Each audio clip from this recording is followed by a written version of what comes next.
Whatever we have to do, we do it with the intention that it should happen. And what we have to say is enough. That thing happens. Allah has specifically mentioned this, that on the day of judgment the dead will be picked up. That there is no problem for us, we will pick them up like this. Tell me, in that time, how would people have kept the concept that Allah will keep your name and deeds in front of you on the day of judgment?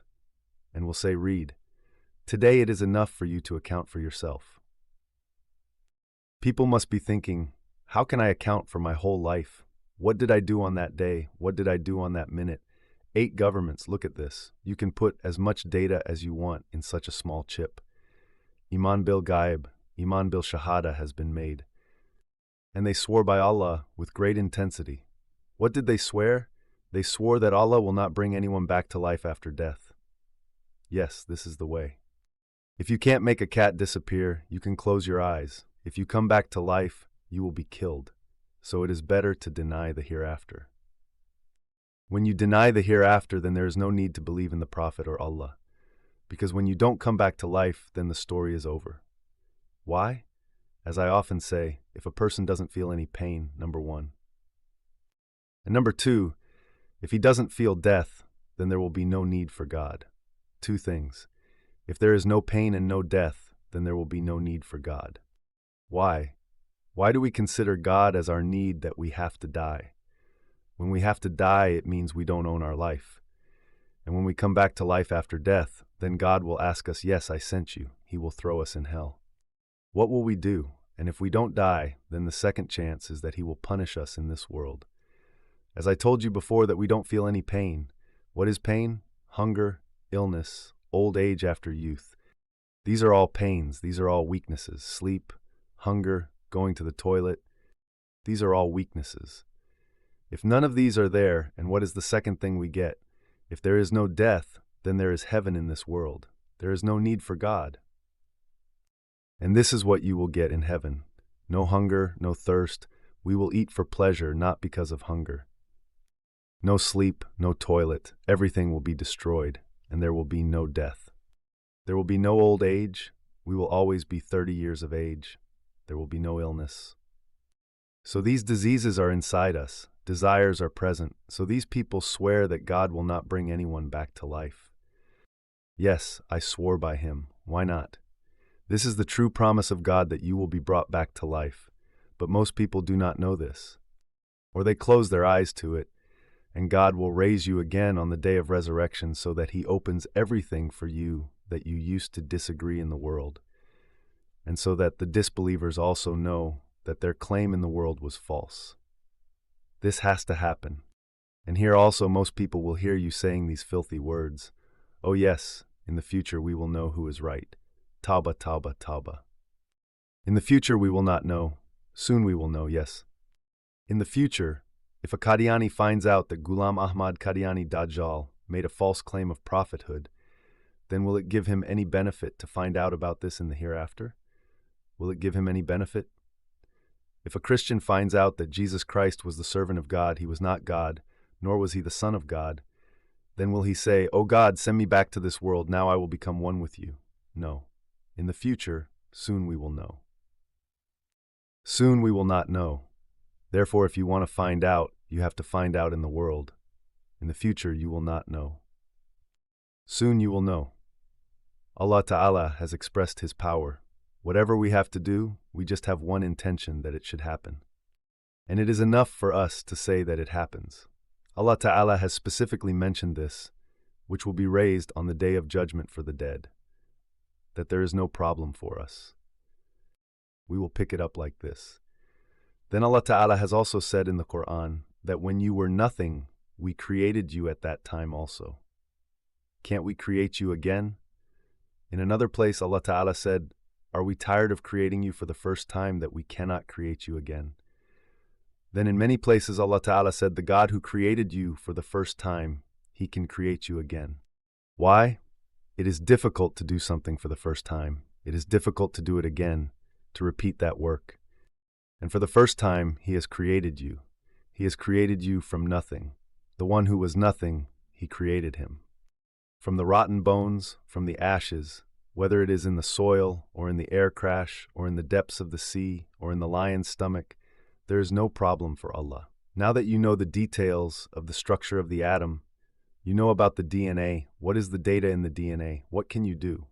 And this is the information of the human being, the one who has created him, what powers he has in him, what can he do. That is Allah's divine plan. No one can even think about it. The things on which the companions had believed in the unseen have come in front of us.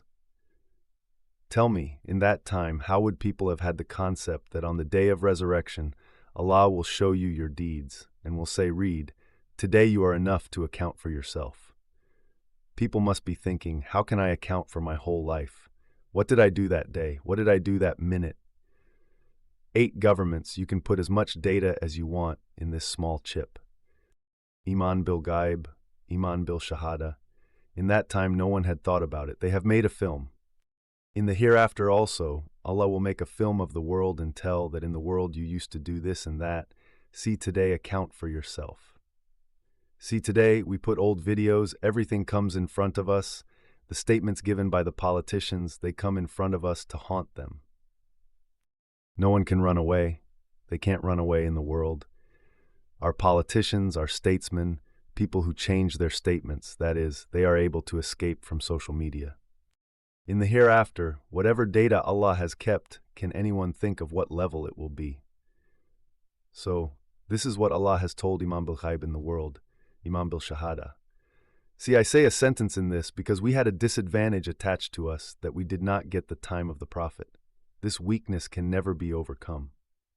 We can never get the faith of the companions and the people of the Bayat, that the Prophet is in front of us.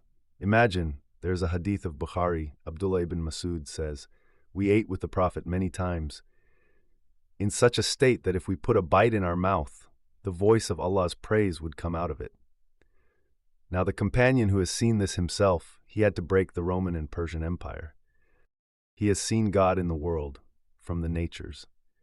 When the companions of Bukhari and Muslim came to see that the Prophet is putting his fingers in a bowl and 1,500 companions are drinking water from it, the springs of water have started, everyone fed their animals, and the Prophet took out his hand and said, now tell me, the people who have seen this, they had to be firm on everyone. Who could compete with them? Its compensation in this world, after the death of the Prophet, is never possible. Yes, it was possible to some extent. Allah has done it. It is the blessing of science. Science has made such a compensation that the Prophet is not present in the world, but after the death of the Prophet, after hundreds of years, the news given by him is proving to be true. The things told by him are proving to be true, and those things which you could not imagine, today you are seeing with your own eyes. You see, the old people used to say that they come out of the mud as frogs and as squirrels. People used to consider this life so simple. When the DNA structure was discovered, after the death of the Prophet, people said that this is such a complex design that it is not possible. Until a divine wisdom has designed it, a supreme being, a supernatural authority, people used to think that life is a simple thing. Whatever details we are getting to know, man is getting closer to God with the blessing of science day by day. This is the compensation that the Prophet is not present. We are seeing everything. With the blessing of science, Allah has shown everything, that this is how it will be, this is how it will be. The details, as I have mentioned in my videos, I say that the introduction of God that science has given us today, our ancestors did not even get 1,000th of it. It was found, we have seen everything, that what is happening. When they run fast on National Geographic and Discovery Channel, how a seed sprouts, how a tree sprouts, and how flowers are planted, it seems like a miracle. And everything in the universe was a miracle. We are just used to these miracles that a worm comes out of an egg. Otherwise, a worm coming out of an egg is a bigger miracle than a corpse being alive. The corpse is being alive, the egg is changing in something else. Everything in the universe is a miracle. And with the blessing of science, we are being introduced to our God day by day. Allah has blessed this ummah. We will show you things that other people were not shown.